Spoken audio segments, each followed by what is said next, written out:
एक बार एक बड़े धनवान सेठ को अपने पैसों का थोड़ा सा घमंड था। वह अक्सर अपनी मर्सिडीज कार में घूमता और गाने सुनता रहता। एक दिन गाड़ी में चलते चलते उसने एक महात्मा का प्रवचन सुना। महात्मा जी कह रहे थे, यह संसार माया है, सब कुछ यहीं रह जाएगा, साथ कुछ नहीं जाएगा। महात्मा की बातें सुनकर सेठ सोचने लगा, सच में दुनिया का सब कुछ यहीं रह जाता है। क्यों ना ऐसा कुछ किया जाए कि मैं अपने पैसे को अपने साथ ऊपर ले जा सकूं। यही विचार मन में आते ही सेठ ने अपने ऑफिस के 10,000 कर्मचारियों की मीटिंग बुलाई।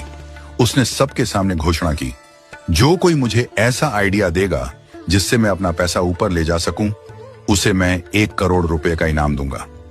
सब कर्मचारी हैरान रह गए। कोई कुछ बोलने की हिम्मत नहीं कर पाया, लेकिन सबके मन में यही चल रहा था, सेठ जी का दिमाग खराब हो गया है, ऊपर कौन पैसा ले जा सकता है। कुछ कर्मचारियों ने सेठ के इस विचार को मजाक में लिया, तो कुछ ने सोचा कि यह असंभव है। 7 दिन बाद सेठ ने फिर से सबको बुलाया और इस बार बोला, जो मुझे इस काम का आइडिया देगा उसे मैं 5 करोड़ रुपए का इनाम दूंगा। इस बार इनाम की रकम सुनकर सभी के कान खड़े हो गए। यह खबर पूरे शहर में फैल गई।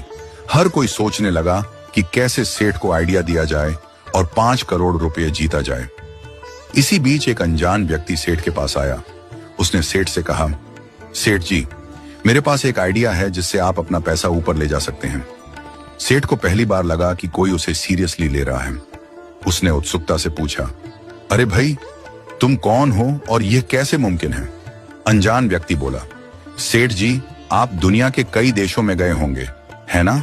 अमेरिका, दुबई, यूरोप, क्या आपने वहां की यात्रा की है? सेठ ने गर्व से कहा, हाँ, मैं पूरी दुनिया घूम चुका हूं। व्यक्ति ने मुस्कुराते हुए कहा, जब आप अमेरिका जाते हैं तो क्या करते हैं? सेठ ने तुरंत जवाब दिया, जाने से पहले इंडियन करेंसी रुपए को डॉलर में कन्वर्ट करवाता हूं ताकि वहां का खर्चा चला सकूं। व्यक्ति बोला, बिल्कुल सही।